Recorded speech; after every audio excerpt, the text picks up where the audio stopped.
باقی آپ نے کہا کہ امت کو پیسے کی ضرورت ہے، جی پیسے کی ضرورت تو ہے امت کو. دیکھیں وہ امت جو ایاک نعبد و ایاک نستعین پڑھتی تھی آج IMF سے قرضے مانگ رہی ہے. وہ امت جو قرآن سے آیات سناتی تھی کہ اللہ تعالیٰ نے حضرت نوح علیہ السلام کے اوپر وحی کی کہ اگر تم توبہ استغفار کرو گے، اللہ کی طرف رجوع لاؤ گے تو اللہ تعالیٰ آسمان سے بھی نعمتیں کھولے گا، زمین سے بھی.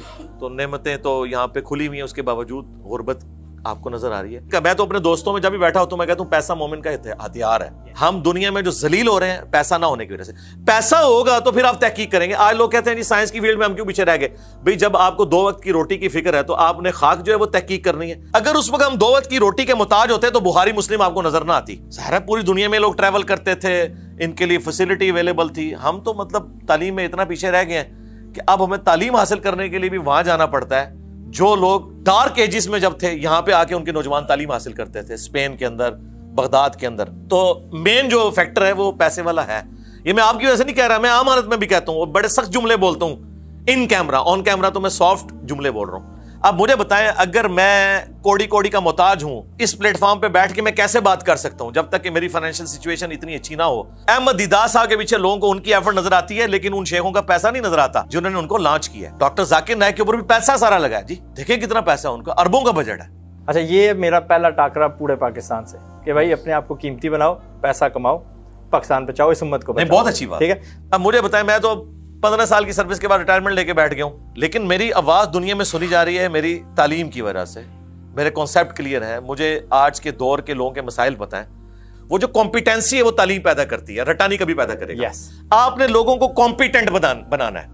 اور مجھے بڑا دکھ ہوتا ہے کہ KFC میکڈونلڈ باہر سے آ کے کمائی کر لے، ہمارے پاس رہ کے صرف ایک یہ سیور فوڈ ہی رہ جاتا ہے. کیا ہمارے یہاں نہیں ہو سکتا تھا؟ ڈائیو نے باہر سے آ کے کمائی کر لی، کیا ہم ایک ڈائیو نہیں چلا سکتے تھے؟ کیا ہم کوئی ایسی فاسٹ سروس نہیں ٹرین کی دے سکتے تھے کہ لوگ جو ہیں وہ یہ پیسہ باہر جانے کی بجائے ادھر استعمال ہوتا؟ ویسے لوگ تو بڑا تعریف کرتے ہیں نا اپنی نیشن کی اور کہتے ہیں جی بڑی لائق ہے یہ. میں تو کہتا ہوں ہم ایز اے نیشن انتہائی جو ہے نا وہ انکمپیٹنٹ ہے. میں نالائق لفظ نہیں استعمال، انکمپیٹنٹ ہے. اور یہ انکمپیٹنسی ہمیں نظر آتی ہے. ٹیلنٹ جہاں بھی نظر آ رہا ہے انڈیویجول کا ہے، ایز اے نیشن نہیں ہے. ملک ریاض اگر آپ کے ملک میں نہ ہوتا، یا یہ کام باہر سے آگے کسی نے کمانا تھا بیریئر ٹاؤن کی شکل میں یا سٹی ہاؤسنگ کی شکل میں یا باقی جتنے ان کے پروجیکٹس ہیں، یا جو باہر پاکستانی بیٹھے ہیں انہوں نے کبھی پاکستان میں انویسٹمنٹ نہیں کرنی تھی. آج جناب لاکھوں نہیں ملینز آف پیپل کی جابز ملک ریاض کی وجہ سے. ہمیں ہر فیلڈ میں ملک ریاض چاہیے. یہ سب یورپ اور امریکہ میں جو لوگ بیٹھے ہوئے ہیں، جیلم کے رہنے والے یا میرپور کے، ان کی وجہ سے یہ ساری اکانومی چل رہی ہے. پیسہ آ رہا ہے ڈالرز کی فارم میں. اور فری لانسنگ اس میں ضرور اسٹوڈنٹس کو کہوں گا کہ جو اس طرح کا ہنر سیکھ سکتے ہیں وہ سیکھیں. میں حیران ہوں کہ چائنا کے بعد دنیا میں سب سے زیادہ فری لانسرز بنگلہ دیش میں ہیں. 60 لاکھ بچے فری لانسر ہیں اور کمائی کر رہے ہیں. اور دیکھیں ہم مثال دیتے تھے 2 ٹکے کی ویلیو نہیں ہے ان کی. ٹکا ایک محاورہ بولا جاتا تھا، آج سر ان کے 2 ٹکے ہمارے 4 روپے سے بھی زیادہ ہے. ہماری 2 ٹکے کی ویلیو نہیں رہی ہے. وی ہیو دس بیماری کہ جی بھائی ہم بڑے پڑھے لکھے ہیں، پاکستان سے کوئی بڑی تگڑی چیز منو کوئی وہم نہیں ہے. اور یہ پڑھا لکھا بندہ ایک گل کر رہا ہے کہ منو کوئی وہم نہیں. آپ کو جائل کرے نا پھر تو تسی منو. کبھی کسی دن پاگل ہو جاتے ہیں اور آپ کہتے ہیں یار میں نے بھی کاروباری بننا ہے، تو what business would you go into? یار یہ تو مشکل سوال کر دیا. السلام علیکم ملینئر، میں ہوں آزاد چائے والا ملینئر انجینئر صاحب کے ساتھ آج ہم بیٹھے ہیں and we gonna ask him a few سوالات with regards to the perspective of Islam اور پیسہ. سب سے پہلا جو ہمارا سوال ہے وہ کیا ہے کہ کیا اسلام میں پیسہ کمانا گناہ ہے؟ وعلیکم السلام ورحمۃ اللہ وبرکاتہ. ولا حول ولا قوۃ الا باللہ. اللہم صلی علی محمد وعلی آل محمد. پوری امت کا اجماع ہے کہ پیسہ کمانا کوئی گناہ نہیں ہے، بلکہ اللہ کے محبوب صلی اللہ علیہ وآلہ وسلم نے بعض اصحاب کو جو جنت کی بشارت دی ہے وہ پیسے کی بنیاد کے اوپر دی ہے. جامعہ ترمذی کے اندر اوپر تلے کئی احادیث ہیں کہ سیدنا عثمان غنی رضی اللہ تعالیٰ عنہ کو نبی الاسلام نے 3 موقعوں کے اوپر جنت کی بشارت دی. جب آپ نے مسجد نبوی کی توسیع کے لیے زمین وقف کی اس موقع پر، ظاہر وہ پیسے سے کی. دوسرا میٹھے پانی کا کنواں مسلمانوں کے لیے خریدا. اور تیسرا غزوہ تبوک کے موقع پر، جو کہ ایک بڑا مشکل غزوہ تھا، رومن امپائر سے ٹکرانا تھا. 1.5 لاکھ کی فوج لے کر وہ عرب کے بارڈر پہ آ گیا تھا اور نبی الاسلام کے پاس 30,000 صحابہ اکرام تھے. ان میں سے بھی اکثر کے پاس پاؤں میں پہننے کے لیے جوتی اور راستے کا سامان بھی نہیں تھا. تو آلموسٹ 700 اونٹ سیدنا عثمان نے لدے ہوئے مال کے دیے اور نبی الاسلام ان کی اشرفیوں کو الٹ پلٹ کرتے تھے اور فرماتے تھے کہ عثمان جنتی ہے، آج کے بعد جو مرضی کرے. میں تو اکثر اپنی ویڈیوز کے اندر یہ کہتا ہوں کہ دنیا میں فرائض پورے کرنے کے بعد جنت کمانے کا سب سے آسان ذریعہ یہ ہے کہ آپ مال اللہ کی راہ میں خرچ کریں، اور اس کے لیے ظاہر مال ہوگا۔ اسلام کے جو 5 بڑے فرائض ہیں جو بخاری مسلم میں آئے، اس میں کلمے کے بعد نماز اور پھر زکوٰۃ ہے۔ زکوٰۃ وہی شخص دے گا جس کے پاس مال جڑا ہو اور 1 سال تک اس کی مدت پوری ہو۔ تو مال کمانا کوئی گناہ نہیں ہے، اگر آپ مال کما کے اسے حلال طریقے سے خرچ کر رہے ہیں اور اس کی زکوٰۃ اللہ کا حق جو ہے وہ 2.5% سال کا نکال رہے ہیں، تو آپ جتنا مرضی کمائیں۔ صحابہ کرام نے تو مال کی بنیاد کے اوپر جنت کمائی ہے۔ ایون آپ بخاری اٹھا کے دیکھیں، امہات المومنین جو ہیں وہ سیدنا عبد الرحمن بن عوف کو دعائیں دیا کرتی تھی کہ نبی علیہ السلام کی وفات کے بعد انہوں نے آل البیت کا، حضور کی بیویوں کا خرچہ اٹھایا ہوا تھا۔ تو دیکھیں اب یہ اسپیکٹ لوگوں کو نظر نہیں آتا، لوگ صرف بہادری کے قصے صحابہ کرام کے سن رہے ہوتے ہیں، یا یہ سن رہے ہوتے ہیں کہ قرآن فلاں کو بڑا یاد تھا۔ یہ بھی ایک اسپیکٹ ہے جس کو اوور لک کیا گیا ہے۔ ایک حدیث کا سہارا لے کے، جامعہ ترمذی میں حدیث ہے کہ ہر امت کا کوئی نہ کوئی فتنہ ہے اور میری امت کا فتنہ مال ہے۔ نبی علیہ السلام نے فتنہ فرمایا، اور یہ پنجابی کا فتنہ نہیں تھا، عربی کا، یعنی آزمائش۔ وہ تو قرآن میں اللہ تعالیٰ نے بیویوں کو، اولاد کو بھی فتنہ کہا ہے، تو اس کا کیا مطلب اولاد ختم کر دی جائے؟ مراد یہ کہ یہ وہ ذریعہ جس کے ذریعے اللہ تمہیں جانچے گا۔ مال وہ فتنہ عربی والا آزمائش ہے جس کے ذریعے اللہ تعالیٰ تمہیں جانچے گا کہ جو میں نے تمہیں مال دیا تم نے اس کو کہاں خرچ کیا۔ جو جامعہ ترمذی میں حدیث ہے، جو 5 سوالات ہوں گے ان میں سے ایک یہ ہے کہ مال کیسے کمایا اور کہاں خرچ کیا۔ کمانے کی نہ ممانعت ہے نہ خرچ کرنے کے اعتبار سے ہے، بلکہ جب اللہ تعالیٰ نے مسلمانوں کو رومنز اور پرشینز کے اوپر غلبہ دیا تو آج کے بلینز آف ڈالرز جزیہ صرف آتا تھا رومن امپائر سے، اور پرشین امپائر کے سارے خزانے مسلمانوں کے پاس آئے۔ بخاری مسلم میں حدیث ہے کہ نبی علیہ السلام کو دکھایا گیا کہ اللہ تعالیٰ نے مجھے 2 خزانے دیے، تو آپ نے اس کی پیش گوئی کی کہ میری وفات کے بعد مجھے تم سے ایک خطرہ نہیں کہ تم بھوکے مرو، بلکہ دنیا کا مال تم پہ کھول دیا جائے گا، لیکن پھر تم اس میں مبتلا ہو کے ایک دوسرے کو قتل کرو گے اور تباہ و برباد ہو جاؤ گے جیسا کہ اگلے لوگ ہوئے۔ اس کی طرف آپ نے اشارہ کیا، آپ نے کہیں یہ نہیں کہا کہ مال کمانا نہیں ہے یا آپ نے مال جوڑنا حرام ہے۔ ہاں، پریفریبل یہی ہے کہ جو ریلیجس پرسنالٹیز ہیں جن سے لوگ لرن کرتے ہیں، چونکہ انہوں نے غریب امیر دونوں کے لیے آئیڈیل بننا ہوتا ہے، اگر وہ امیروں کے لیے آئیڈیل بنیں گے تو غریبوں کا آئیڈیل کون ہوگا؟ ہاں، وہ غریبوں کے لیے آئیڈیل بن جائیں تو امیر تو ان کے ساتھیوں میں بھی ہوں گے، تعلیمات میں بھی ہوں گے، اور پھر جو بندہ خود غریب ہے نا، وہ شخص لوگوں کو اگر تسلی دے نا غربت کے حوالے سے تو جچتا ہے۔ V8 میں بیٹھا ہوا شخص یہ نہیں کہہ سکتا کہ اللہ کے نبی چٹائی پہ بیٹھتے تھے۔ ہاں، چٹائی پہ بیٹھنے والا کہہ سکتا ہے۔ اس لیے نبی علیہ السلام نے فقر کی زندگی کو اڈاپٹ کیا ہے، یہ نہیں کہا کہ تم نے یہ زندگی اسی طریقے سے گزارنی ہے اور مفلسی کی زندگی گزارنی ہے اور مسلمان غریب ہی مرتے رہے، نہیں، ایسا نہیں ہے۔ نبی علیہ السلام نے جو اتنے فضائل بیان فرمائے ہیں، بلکہ بخاری مسلم میں حدیث ہے کچھ غریب صحابہ حاضر ہوئے، یا رسول اللہ امیر لوگ تو اتنا اللہ کی راہ میں خرچ کرتے ہیں اور جنت کما لیتے ہیں، ہمیں بھی کوئی آپ طریقہ بتائیں۔ تو آپ نے فرمایا ہر فرض نماز کے بعد 33 دفعہ سبحان اللہ، 33 دفعہ الحمدللہ اور 34 دفعہ اللہ اکبر پڑھ لو۔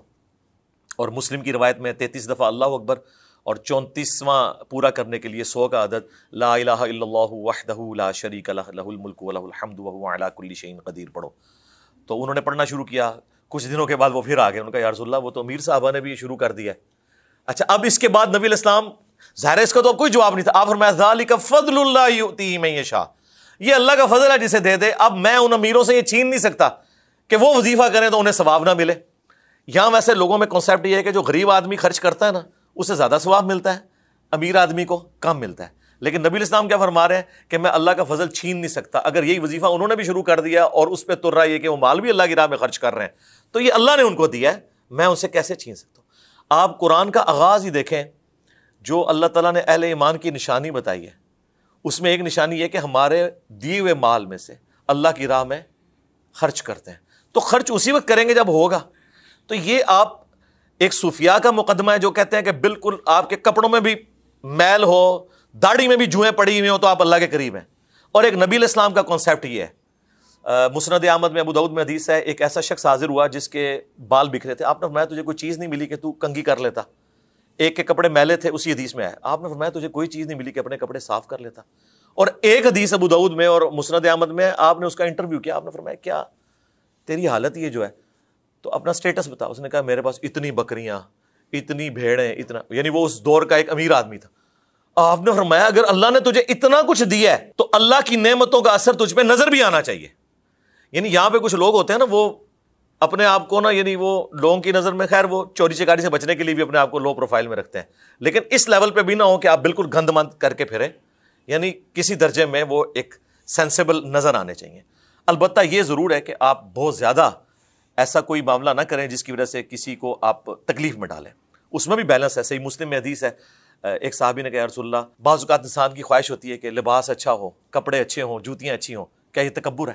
تو آپ نے فرمایا یہ تکبر نہیں ہے، اللہ بھی خوبصورت ہے اور خوبصورتی کو پسند فرماتا ہے. تکبر یہ ہے کہ تم حق بات سے اناد کرو، یعنی حق جب دل گواہی دے دے کہ یہ حق ہے تو اس سے تم پیچھے ہٹ جاؤ، اور جو غریب لوگ ہیں، اپنے سے کم سٹیٹس کے لوگ ہیں، ان کو حقیر جانو. یہ تکبر ہے. آپ مہنگا لباس پہنے کوئی مسئلہ نہیں ہے، لیکن اس کی بنیاد پہ آپ کسی کو حقارت کی نظر سے دیکھتے ہیں نا، یہ اللہ تعالیٰ کو ناپسند ہے. اور اسی کے لیے ہے بخاری مسلم میں کہ جس کے دل میں رائی کے دانے کے برابر بھی تکبر ہوا وہ جنت میں نہیں پھر جائے گا. لیکن یہ میں کسی پہ فتویٰ نہیں لگاؤں گا، میں اپنے اوپر خود چیک کروں گا کہ میں نے اچھا لباس پہن کے میں کسی کو ذلیل تو نہیں کر رہا. یہ کوئی ایسا مسئلہ نہیں. اچھا اس میں یہ بھی نہیں ہے کہ آپ کو اگر اچھا لباس اچھا لگ رہا ہے تو یہ بھی کوئی تکبر ہے، نہیں. مسلم شریف میں حدیث ہے، ایک صحابی کہتے ہیں یا رسول اللہ، بعض اوقات انسان جو ہے نا وہ کوئی اچھا عمل کرتا ہے اور لوگ اس کی تعریف بھی کر دیتے ہیں اور وہ اچھی بھی لگتی ہے، تو کیا یہ ریاکاری ہے؟ آپ نے فرمایا نہیں، یہ دنیا میں اللہ کا انعام ہے. سبحان اللہ. اب یہ وہ حدیثیں ہیں جو اوور لک ہیں، ون سائیڈڈ پکچر. کیونکہ زیادہ تر یہاں صوفیاء کے زیر اثر ہے نا، انہوں نے بالکل وہ، میں پنجابی کا وہ لفظ نہیں یوز کرنا چاہتا، ٹرانسجینڈرز کے ایکویلنٹ جو استعمال ہوتا ہے وہ پتہ چل جائے گا پنجابیوں کو، وہ کر دیا انہوں نے لوگوں کو، اور ون سائیڈڈ باتیں بتا کے. اچھا یہ باتیں اگر میں اس وقت کر رہا ہوں جب میرے پاس V8 ہو تو پھر آپ ضرور کہیں کہ اپنے آپ کو جسٹیفائی کر رہا ہوں. میرے پاس تو بھائی موٹر بائک ہے، لیکن میں دین آپ کو صحیح بتاؤں گا. میں پینٹ شرٹ پہنتا نہیں ہوں، لیکن پینٹ شرٹ کو میں غیر اسلامی نہیں کہتا. وہ دین کا مسئلہ آپ کو صحیح بتائیں گے. میں تو اس پہ گھنٹوں بول سکتا ہوں. نہیں، ہمارے ہاں ایک رواج ہوتا ہے کہ اگر کسی کے پاس پیسے ہیں تو اس نے غلط طریقے سے لائے ہوں گے، اصل اس نے کوئی محنت شنت نہیں کی ہوگی. What would you say to that? And پھر ایک کتاب ہے I think a discussion with the devil, Napoleon ہل کی. ہاں، نپولین ہل کی.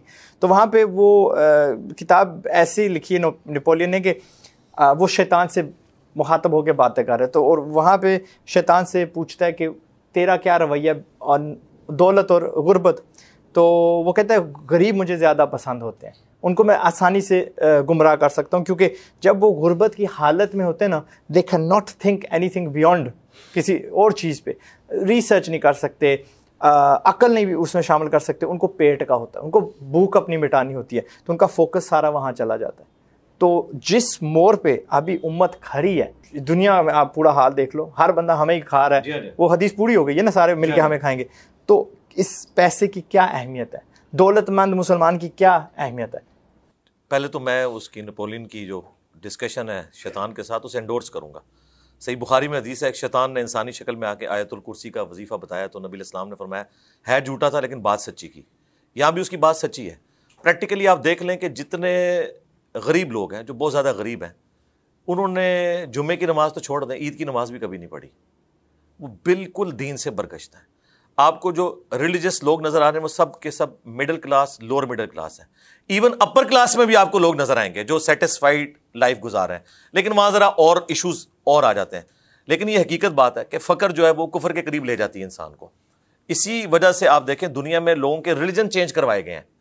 آپ کو پاکستان میں یہ جو طبقہ گلیوں کی نالیوں کی صفائی کرتے ہوئے نظر آتا ہے اور کرسچن ہے، یہ بیسیکلی جب یہاں پہ برٹش امپائر آئی تھی ان کے زیر اثر یہ غریب طبقہ تھا جنہوں نے جو ہے وہ کرسچینٹی کو اڈاپٹ کیا اس وجہ سے کہ وہ بادشاہ کا دین تھا. اس وجہ سے یہ لوگ اٹیچ ہوئے ہیں. تو غربت تو انسان کو مذہب سے بھی عاری کر دیتی ہے جب انسان کو اس چیز کی فکر پڑ جائے. تو یہ تو بات ٹھیک ہے کہ فقر جو ہے وہ اس طرف لے جاتی ہے. باقی آپ نے کہا کہ امت کو پیسے کی ضرورت ہے. جی پیسے کی ضرورت تو ہے امت کو. دیکھیں وہ امت جو ایاک نعبد و ایاک نستعین پڑھتی تھی آج IMF سے قرضے مانگ رہی ہے. وہ امت جو قرآن سے آیات سناتی تھی کہ اللہ تعالیٰ نے حضرت نوح علیہ السلام کے اوپر وحی کی کہ اگر تم توبہ استغفار کرو گے، اللہ کی طرف رجوع لاؤ گے تو اللہ تعالیٰ آسمان سے بھی نعمتیں کھولے گا، زمین سے بھی. تو نعمتیں تو یہاں پہ کھلی ہوئی ہیں، اس کے باوجود غربت آپ کو نظر آ رہی ہے. نیچرل ریسورسز دیکھ لیں کتنے زیادہ ہیں مسلمانوں کے پاس. بلیک گولڈ مسلمانوں کے پاس سب سے زیادہ ہے. اب تو جب سے یہ سولر انرجی آئی ہے تو مجھے بتائیں ایٹ لیسٹ پاکستان کو تو کوئی اس حوالے سے رونا نہیں رونا چاہیے جہاں پہ 330 دن سورج نکلتا ہے. یہ دنیا میں کتنے ملک ہیں جہاں پہ اتنی دیر سورج نکلتا ہو, لیکن باوجود اس کے ہمارے ہاں ایک سولر پینل بنانے والی فیکٹری نہیں ہے. ہونی چاہیے. دیکھیں نا, یہ ہمارے حکمرانوں نے اور ہمارے ریاستی اداروں کے بڑوں نے, کیونکہ دونوں نے مل کے ایک دوسرے کے بینیفیشری ہیں نا, یہ اسٹیبلشمنٹ بھی اور پولیٹیشینس بھی, دونوں قصوروار ہیں. ڈائریکٹلی انہوں نے 30-40 سال حکومت کی ہے اسٹیبلشمنٹ نے, انڈائریکٹلی 70 سال کی ہے. یہ بھی مجرم ہے اور پولیٹیشینس بھی مجرم ہیں. انہوں نے عوام کے لیے تو کچھ نہیں سوچا. اب آ کے یہ باتیں کرنا شروع ہیں, لیکن ابھی بھی آپ دیکھیں, میں نے خود سولر گھر اپنے لگوایا 8 kVA کا ایک سسٹم, ابھی 4تھا مہینہ ہے, وہ میٹر نہیں لگ سک رہا. ہر طرح کی کوشش کر کے دیکھ لی ہے. اس سے آپ اندازہ لگائیں کہ اس کو کتنا مشکل کیا ہوا انہوں نے, اور یہ یہاں تک پہنچتے ہوئے بھی ایک ٹائم لگا. تو ابھی پیسہ مومن کا, میں تو اپنے دوستوں میں جب بھی بیٹھا ہوتا ہوں میں کہتا ہوں پیسہ مومن کا ہتھیار ہے. یس, یہ جو اس پلیٹ فارم سے ہر چیز تل پٹ ہوئی ہے تو اس میں پیسہ بھی انوالو ہے. لوگ تو نظر آتے ہیں کہ جی ایک چھوٹا سا کیمرہ لے کے سامنے رکھ لیا ہے. آپ اگر ہمارے جو اخراجات ہیں نا مہینے کے, وہ میں اگر بتا دوں نا کیمرے میں, تو یہ لوگ حیران ہو جائیں گے اتنا خرچہ ہوتا ہے. ٹھیک ہے, تو وہ پوچھیں کہاں سے آتا ہے, تو ہم کہیں گے وہ اوپر دیکھتے ہیں تو سونا, نیچے دیکھتے ہیں تو سونا. ٹھیک ہے, ظاہر ہے وہ ایفرٹ پٹ کر کے آ رہا ہے نا. تو وہ یہ سارے کا سارا معاملہ پیسے کی وجہ سے ہی مینج ہو رہا ہوتا ہے. پیسہ مومن کا ہتھیار ہے. نبی الاسلام نے جنگوں کے موقعوں کے اوپر, عام مواقع کے اوپر بھی, ایون مساجد کی تعمیر کا معاملہ آیا تو پھر یہ سب کچھ کیا. جب اللہ تعالیٰ نے وسعت دے دی سیدنا عمر کے دور میں, پھر باقاعدہ رومنز اور پرشینز کے جب خزانے مسلمانوں کے پاس آئے, پھر بیت المال سے باقاعدہ وظیفے لگ گئے تھے. اس وقت پھر فوج ایک بھرتی کر لی گئی تھی, پھر ہر بندہ فوجی نہیں ہوتا تھا. پھر فوج کو تنخواہیں دی جاتی تھی. کوفہ جو ہے وہ مرکزی چھاونی کینٹ ایریا مسلمانوں کا ڈکلیئر ہو گیا تھا, کیونکہ وہ پرشین اور رومن امپائر اور حجاز کے آلموسٹ سینٹر میں بنتا تھا. وہ ہر طرف فوج بھیجنا آسان تھا, اس لیے سیدنا علی نے پھر دارالخلافہ بھی کوفے میں شفٹ کر لیا تھا کہ وہاں بیٹھ کے وہ کنٹرول کر سکتے ہیں صحیح اچھے طریقے سے. یہ سیدنا عمر کے دور میں اس طرح کے سارا ہوا. تو میرا خیال ہے کہ پیسہ اس وقت مسلمانوں کی ضرورت ہے. ہم دنیا میں جو ذلیل ہو رہے ہیں پیسہ نہ ہونے کی وجہ سے. پیسہ ہوگا تو پھر آپ تحقیق کریں گے. آج لوگ کہتے ہیں جی سائنس کی فیلڈ میں ہم کیوں پیچھے رہ گئے. بھائی جب آپ کو 2 وقت کی روٹی کی فکر ہے تو آپ نے خاک جو ہے وہ تحقیق کرنی ہے. تحقیق تو وہ لوگ کرتے ہیں جن کے پیٹ بھرے ہوئے ہیں. پھر ٹھیک ہے, وہ سرکار پھر 4 مہینے کے لیے وہ کیمرہ لگا کے کروکوڈائل کی عادتیں بھی نوٹ کریں گے. ٹھیک ہے جی, 5 ہفتے کے لیے وہ ایلیفینٹس کو بھی آبزرو کریں گے. ہاں جی, جو ہے وہ اس کی عادت یہ ہوتی ہے اور وہ اس طریقے سے کمیونیکیشن کرتا ہے سرکار. ہم تو بس صرف نیشنل جغرافی کے اوپر ان کی ایفرٹس دیکھتے ہیں اور سبحان اللہ پڑھتے ہیں. آپ تو صرف سبحان اللہ پڑھتے ہیں, میں تو دعا بھی کرتا ہوں کہ اللہ ان کو ہدایت دے. اپنوں سے تو ہم نا امید ہے. یہی اسلام قبول کریں اور خدا کا صحیح اس کریٹر کا تعارف کروائیں.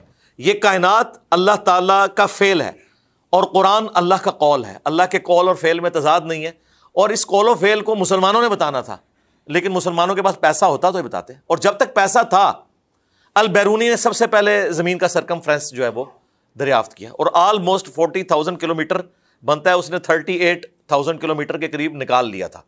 اور پورا میتھمیٹیکل اس نے فارمولا لگا کے جو اس نے ایکسپیریمنٹ, آپ جا کے گوگل میں بھی لکھیں آپ کو پتہ چل جائے گا. جب تک بنو عباس کے دور میں بہت زیادہ سائنس کے اوپر کام ہوا ہے. ظاہر ہے مسلمان مطلب خوشحال تھے دنیاوی طور پہ, تو پھر یہ ساری ایکٹیویٹیز کرتے تھے. اور صرف یہ ایکٹیویٹیز نہیں, حدیث کی کتابیں بھی ساری بنو عباس کے دور میں لکھی گئی ہیں. اگر اس وقت ہم 2 وقت کی روٹی کے محتاج ہوتے تو بخاری مسلم آپ کو نظر نہ آتی. ظاہر ہے پوری دنیا میں لوگ ٹریول کرتے تھے, ان کے لیے فیسلٹی اویلیبل تھی. ہم تو مطلب تعلیم میں اتنا پیچھے رہ گئے ہیں کہ اب ہمیں تعلیم حاصل کرنے کے لیے بھی وہاں جانا پڑتا ہے.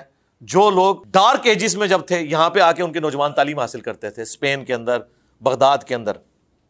تو مین جو فیکٹر ہے وہ پیسے والا ہے. یہ میں آپ کی وجہ سے نہیں کہہ رہا, میں عام حالت میں بھی کہتا ہوں, بڑے سخت جملے بولتا ہوں ان کیمرہ, آن کیمرہ تو میں سافٹ جملے بول رہا ہوں. اس کی وجہ ہے کہ ہم تو پریکٹیکلی دیکھ رہے ہیں نا. اب مجھے بتائیں, اگر میں کوڑی کا محتاج ہوں تو اس پلیٹ فارم پہ بیٹھ کے میں کیسے بات کر سکتا ہوں, جب تک کہ میری فائنینشیل سچویشن اتنی اچھی نہ ہو کہ میں ہر چیز کو مینج کر سکوں, اپنے فیملی کو بھی سپورٹ کر سکوں, جو باقی ہمارے اخراجات ہیں ان کو مینج کر, تو میں کس طرح کر سکتا ہوں. اگر مجھے 2 وقت کی روٹی کی فکر ہوگی تو میں کیسے کروں. اسی لیے میں نے کہا ہے کہ جو لوگ دین کے لیے وقف ہیں, امت کا کام ہے کہ انہیں سپورٹ کریں. میں اپنے لیے بات نہیں کرتا کیونکہ ہم تو یہ کام نہیں کرتے. ڈاکٹر ذاکر نائک یا جاوید احمد غامدی صاحب, میں نے خصوصاً ان لوگوں کے بارے میں کہا کہ یہ لوگ اپنی ایفرٹ پٹ کر رہے ہیں, تو اب امت کا کام ہے کہ انہیں فائنینشلی سپورٹ کریں. انہیں یہ نہ کہے کہ جناب آپ جو ہے وہ 10,000 والے ہوٹل کے اندر پروگرام کروا لیتے ہیں. نہیں سرکار, ان کو جو جینٹری سن رہی ہے نا, اس کے لیے آپ کو پی سی بک کروانا پڑے گا. کروا کے دیں ان کو. کیا پی سی میں بیٹھ کے اللہ کی بات نہیں ہو سکتی؟ ان کو سپورٹ کریں, اور ان کے دیکھیں کتنے کتنے خرچے ہوتے ہیں اس حوالے سے, تو سپورٹ کرنا چاہیے. پیسہ نہیں ہوگا تو آپ کیسے سپورٹ کریں گے. احمد دیدار صاحب نے ایک ویسپے پہ پھرا کرتے تھے, ایک کباڑیے کے پاس وہ ملازم تھے ساؤتھ افریقہ میں, اور وہاں کرسچن جماعتیں آتی تھیں, وہ دعوت دیتی تھیں. انہوں نے وہاں پھر اسلام کی خود اسٹڈی کرنی شروع کی, پھر آہستہ آہستہ ان کے درس میں 15-20 بندے, اور آخری جب انہوں نے لیکچر دیا 40,000 سے زیادہ لوگ اس میں تھے. تو وہ کیا ان کا اپنا کاروبار تھا؟ نہیں سرکار. عرب ملکوں کے جو تھے بادشاہ, انہوں نے بلینک چیک دیے ہوئے تھے, وہ خود بتاتے تھے بلینک چیکس ہیں میرے پاس, جو چاہوں رقم لکھوں, دنیا کے کسی امیر ترین جگہ پہ میں نے بکنگ کروانی ہے, مجھے یہ نہیں ہوتا کہ مجھے پیسہ. تو سرکار پھر وہ پہنچے امریکہ میں, کتنے بڑے بڑے پادریوں سے انہوں نے مناظرے کیے ہیں, اور وہ کام کیا جو صدیوں میں کوئی نہیں کر سکا اکیلے بندے نے. لیکن احمد دیدار صاحب کے پیچھے لوگوں کو ان کی ایفرٹ نظر آتی ہے, لیکن ان شیخوں کا پیسہ نہیں نظر آتا جنہوں نے ان کو لانچ کیا ہے. ڈاکٹر ذاکر نائک کے اوپر بھی پیسہ سارا لگا ہے جی, دیکھیں کتنا پیسہ ان کا, اربوں کا بجٹ ہے. تو تب یہ پیسے کے ساتھ سارا معاملہ.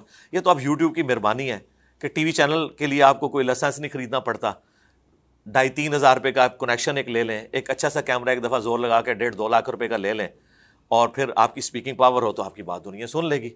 لیکن آپ امیجن کریں اگر مجھے ٹی وی چینل کھولنا پڑے تو میں بھی تو چندہ مانگتا پھروں گا. ٹھیک ہے, تو اللہ کا شکر ہے کہ ہمیں اس آزمائش سے اللہ نے بچا لیا ہے کہ یوٹیوب کے ذریعے ہم نے اپنا وہ کام کر لیا. ادروائز یقیناً اگر یوٹیوب کے علاوہ کوئی آپشن نہ ہوتا, خدا نہ خواستہ, تو ہمیں بھی شاید اس لیول پہ جانا پڑتا. اور لیکن اللہ کا شکر ہے میں نے دروازہ کھلا رکھا ہے. میں نے کبھی یہ نہیں کہا کہ دین کے لیے پیسہ لینا حرام ہے, میں نے کہا تھا میں اپنے لیے حرام سمجھتا ہوں. جو کر رہے ہیں ان کو دیں, ہمیں نہ دیں. وہ اس لیے کہ دینی طبقے نے یہاں پہ پیسہ لے کے اپنے اوپر لٹایا. ہمارے استاد ڈاکٹر سراج صاحب فرمایا کرتے تھے, بڑی اچھی بات ہے کہ جو دین سے لے کے کھا رہا ہے نا, وہ پھر سبسسٹنس لیول کے اوپر لائف گزارے, کیونکہ اس نے آخرت مانگی, وہ جدادیں نہ بنائے. لیکن اس کا یہ مطلب نہیں ہے کہ ایک امام مسجد یا خطیب جو ہے وہ مطلب سائیکل کے اوپر پھرے, نہیں. جو سٹیٹس ہے اس کا ہونا چاہیے. یعنی اگر G11 میں F11 کے اندر مسجد میں اے سی لگا ہوا ہے, اس کے ایڈجسٹنٹ جو امام مسجد کا کمرہ ہے, سرکار وہاں پہ اے سی ہونا چاہیے, اس کا بل سرکار آپ دیں گے کیونکہ وہ آپ کا کام کر رہا ہے.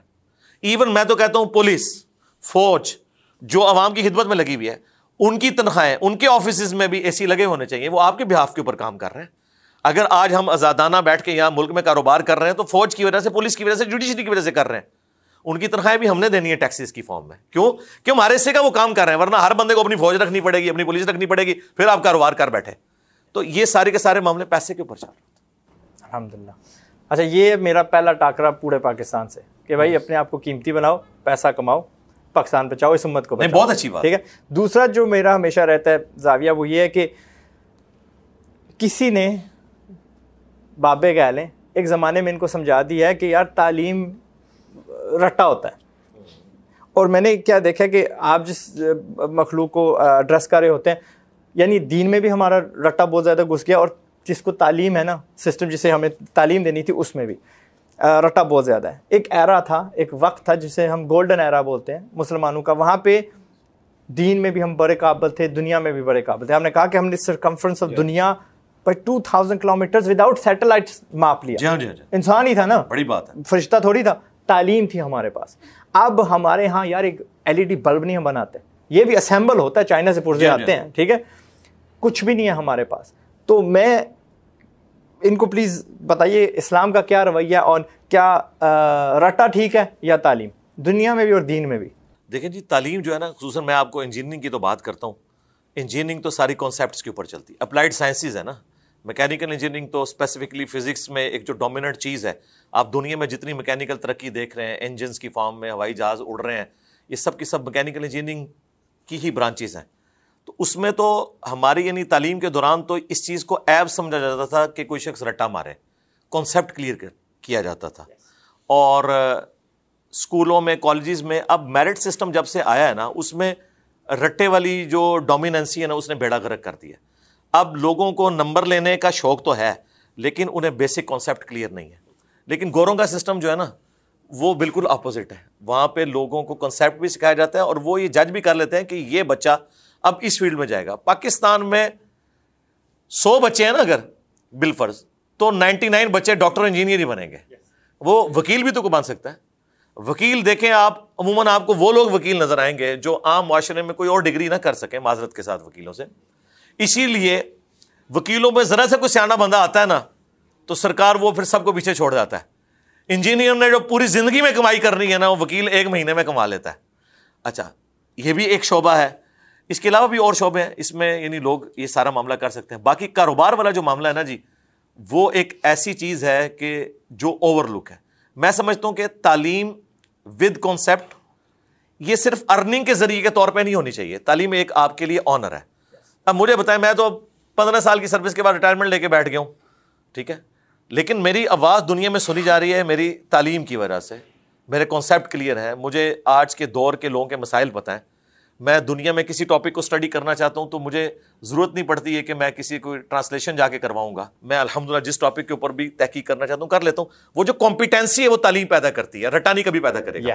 آپ نے لوگوں کو کمپیٹنٹ بنانا ہے, استعداد پیدا ہو, جس کو وہ کہتے ہیں شستہ اردو میں, کہ آپ کے اندر یہ کوالٹی پیدا ہو جائے کہ آپ چیزوں کے حق اور باطل میں تمیز کر سکیں, چاہے وہ دین کے اعتبار سے, چاہے اپنے باقی معاملات کے اعتبار سے. اور اس میں جو کاروباری لوگ, جو کامیاب لوگ ہیں, لوگ تو سمجھتے ہیں ان پڑھ ہیں, لیکن وہ اپنی فیلڈ کے اندر سرکار جینیس لوگ ہیں, جن لوگوں نے بھی اس فیلڈ میں نام کمایا ہے, پیسہ کمایا ہے. اگر آپ ان کو دیکھیں, وہ پیورلی اس طریقے سے کام کر رہے ہیں جو آپ نے ماسٹر ڈگری کے اندر جو چیزیں پڑھی ہیں نا, کانسیپٹ کاروبار کے کامیاب, وہ آلریڈی اپلائی کیے ہوئے ہیں, لیکن ان کو ان تھیوریز کے نام نہیں آتے. اپلائی انہوں نے کیے ہوئے ہیں بڑے صحیح طریقے سے. میں سیور فوڈز کی مثال اکثر دیتا ہوں, مطلب میں کوئی مشہوری کی بات نہیں ہے, لیکن میں دل سے ان کی قدر کرتا ہوں. ایک تو دیندار لوگ ہیں ماشاءاللہ, انہوں نے اپنے جو ٹیبل بوائز بھی رکھے ہوئے ہیں. میں آپ کو آج سے 5-6 سال پہلے بتاؤں, اس وقت 35-40 ہزار روپے ایک ٹیبل بوائے کو دے رہے تھے. سبحان اللہ. اور پراپر انہوں نے ڈریسنگ ان کو دی ہوئی ہے, اور عزت نفس اور بیماری اور خوشی کے لادہ چھٹیاں, اور MBS بچے ماسٹر ڈگری ہولڈر.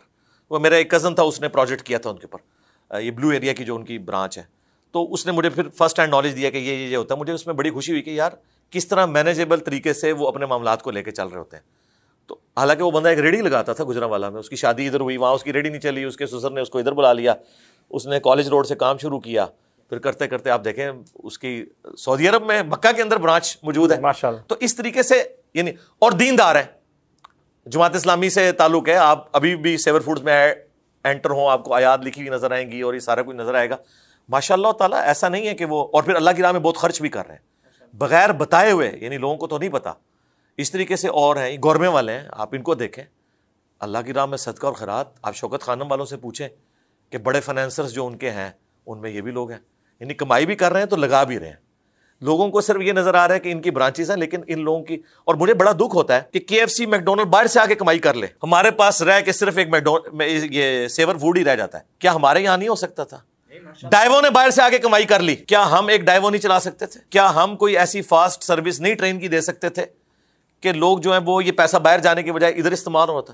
ایک ریل کار انہوں نے چلائی ہے, وہ بھی وقت کے ساتھ ساتھ نیچے ہی جا رہی ہے, جو لاہور سے پنڈی کے لیے چلتی ہے. باقی تو آپ ٹرینیں دیکھ لیں, وہ 3-4 گھنٹے لیٹ ہوتی ہیں. تو میرے خیال ہے اس کے اوپر غور و تفکر کرنے کی ضرورت ہے. انٹیلیجنشیا کی کوئی کمی نہیں ہے, کمٹمنٹ کی کمی ہے. ویسے لوگ تو بڑا تعریف کرتے ہیں نا اپنی نیشن کی, اور کہتے ہیں جی بڑی لائق ہے یہ. میں تو کہتا ہوں ہم ایز اے نیشن انتہائی جو ہے نا وہ انکمپیٹنٹ ہے. میں نالائق لفظ نہیں استعمال, انکمپیٹنٹ ہے. اور یہ انکمپیٹنسی ہمیں نظر آتی ہے. ٹیلنٹ جہاں بھی نظر آ رہا ہے انڈیویجول کا ہے, ایز اے نیشن نہیں ہے. کرکٹر بھی کوئی اچھا نکلا ہے نا, تو وہ ٹیلنٹ کی بنیاد پہ نکلا ہے, یہ نہیں ہے کہ کوئی سکولنگ ہے. میں اب آپ کے اس پلیٹ فارم کی وساطت سے اپنے بے شمار اختلافات کے باوجود ایک بندے کو میں اپنی نجی محفلوں میں بھی کریڈٹ دیتا ہوں, ملک ریاض. ملک ریاض اگر آپ کے ملک میں نہ ہوتا, یا یہ کام باہر سے آگے کسی نے کمانا تھا, بیریر ٹاؤن کی شکل میں یا سٹی ہاؤسنگ کی شکل میں یا باقی جتنے ان کے پروجیکٹس ہیں, یا جو باہر پاکستانی بیٹھے ہیں انہوں نے کبھی پاکستان میں انویسٹمنٹ نہیں کرنی تھی. 100%. آج جناب لاکھوں نہیں ملینز آف پیپل کی جابز ملک ریاض کی وجہ سے. یار ہمارا جیلم میں چھوٹا سا سٹی ہاؤسنگ ہے, ہزاروں لوگوں کی نوکریاں اور کاروبار اس سے جڑا ہوا ہے. یعنی بزنس اسی ملک سے اس نے جنریٹ کیا ہے نا.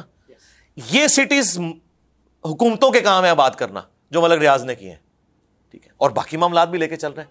تو یہ ایک فیلڈ ہے, ورنہ آپ کو باہر کی کمپنیاں یہاں پہ نظر آتی ہیں, جس طرح میکڈونلڈ KFC نظر آ رہے ہیں نا, ہاؤسنگ سوسائٹی بھی آپ کو باہر کے کسی گورے کی نظر آتے, لیکن اس کو دیکھا دیکھی دیکھیں پھر کئی برانڈ شروع ہیں اور مقابلے میں آنا شروع ہوئے ہیں, اور آپ دیکھیں معاملات. شکر ہے یہ ہمارا انڈیجنس ہے. یس, یہ ہاؤسنگ سکیمز جو ہیں ہمارے انڈیجنس ہیں الحمدللہ.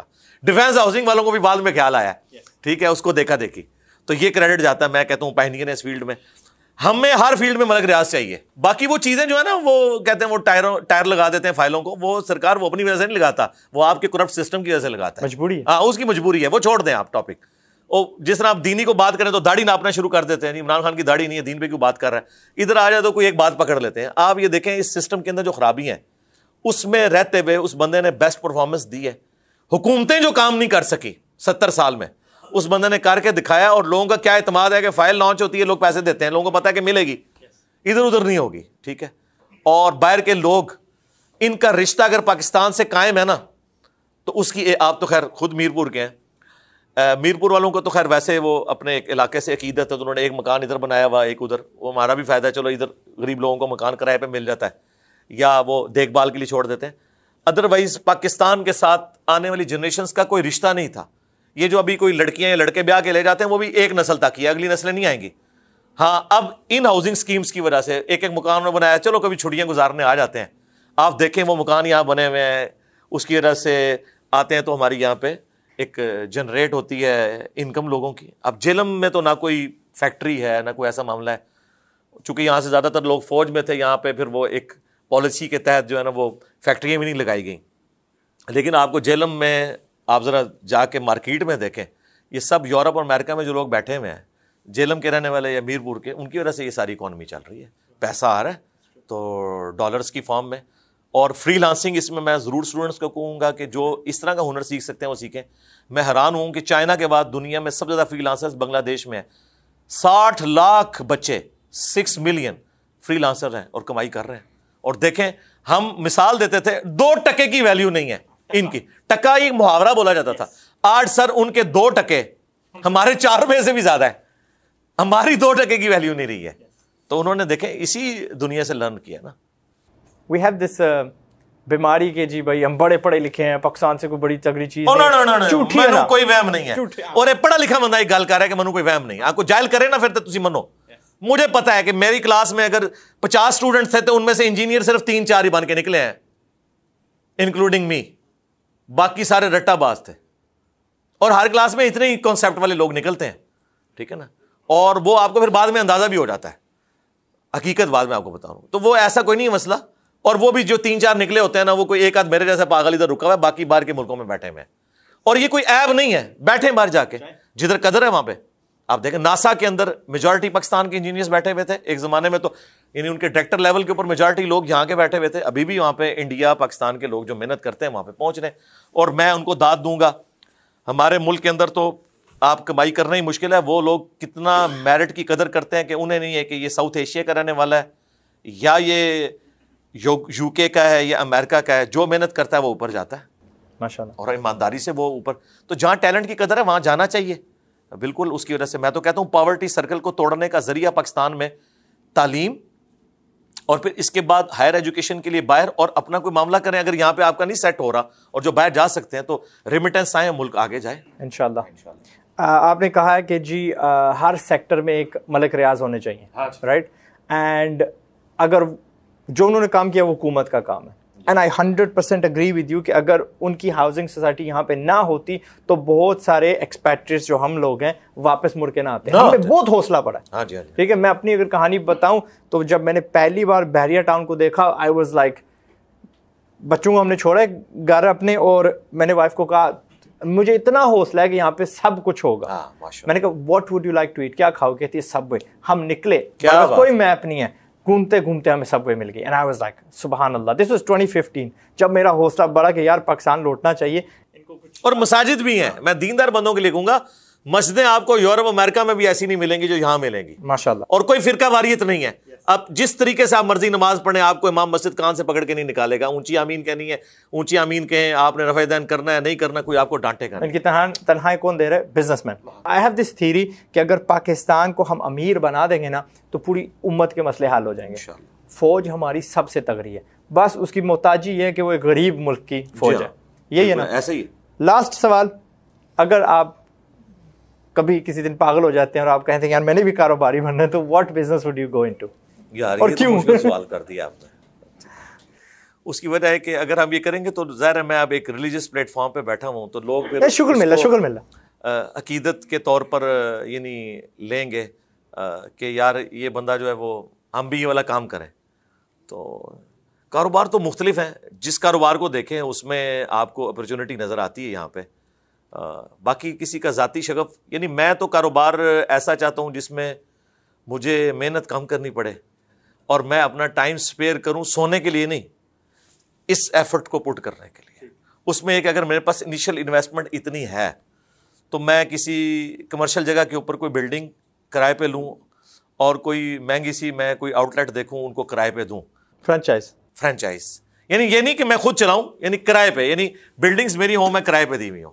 باقی اگر آپ وہ زیرو سے کاروبار والی بات کرتے ہیں نا, تو پاکستان میں میرے خیال ہے اپرچونٹی جو ہے وہ زراعت کی فیلڈ کے اندر بہت زیادہ ہے, زمین بھی زرخیز ہے, پلس مویشیوں کی فیلڈ کے اندر آپ دیکھیں لوگوں کو تو اندازہ نہیں ہے, جنہوں نے بھینسیں یا بکریاں پالی ہوئی ہیں, یا خصوصاً بھینسیں اور گائے, اور وہ خالص دودھ دیتے ہیں اور اس میں ملاوٹ نہیں کرتے, تو وہ کہیں جا کے نہیں بیچتے, لوگ آ کے ان سے لے جاتے ہیں.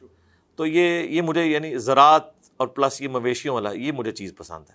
لیکن یہ ہوگا نہیں ہے, یہ ایک محال چیز ہے ویسے نا. ہاں ویسے میں یعنی میں ایک شوق کی بات کر رہا ہوں. جزاک اللہ خیرن, thank you very much, and I hope کہ ہم یہ سلسلہ جاری رکھ سکیں. ہاں جی, میں ریکویسٹ اینڈ پہ کروں گا کہ آپ جو ہے نا نیکسٹ ٹائم جب بھی آئیں, پبلک جو سوچتی ہے, آپ جیسے یعنی جو یوٹیوبرز ہیں, آپ کا چونکہ آپ اٹھنا بیٹھنا ایک پڑھے لکھے طبقے کے اندر ہے, دین کے حوالے سے جو کوسچنز ان کے دماغ میں آتے ہیں, چاہے وہ ایتھیزم کے پوائنٹ آف ویو سے, سیکولرزم کے اعتبار سے, اسلام کی جو مقدمہ ہے اس کے اوپر, یا دین پریکٹس کرنے کے لیے جو ان کو پرابلمز آ رہی ہیں اور دین میں آسانیاں کا ہے, یہ سارے کوسچنز جو ہے نا اکٹھے کریں جب آپ کا دل کرے, اور یا اور بھی کسی یوٹیوبر کا دل کرے, وہ سنڈے والے دن آ کے یہاں پہ مجھ سے ملاقات کر سکتے ہیں. اور آنے سے پہلے آپ ہمارے موبائل نمبر میں بتا دوں گا, ہماری اکیڈمی کا جو نمبر ہے 032159000162, باہر سے کریں گے تو +92 کے ساتھ 3215900162. اس کے اوپر واٹس ایپ بھی بنا ہوا ہے, ہمارے بھائی انشاءاللہ اس کو ریسیو کر لیں گے. صبح 9 سے 5 بجے تک یہ فون نمبر کھلا ہوتا ہے, تو آپ رابطہ کریں انشاءاللہ تعالیٰ تو آ سکتے ہیں. یعنی یہ آپ سے میری پہلی ملاقات ہی ہے, اور ظاہر ہے وہ ایک واسطے سے ہوئی ہے.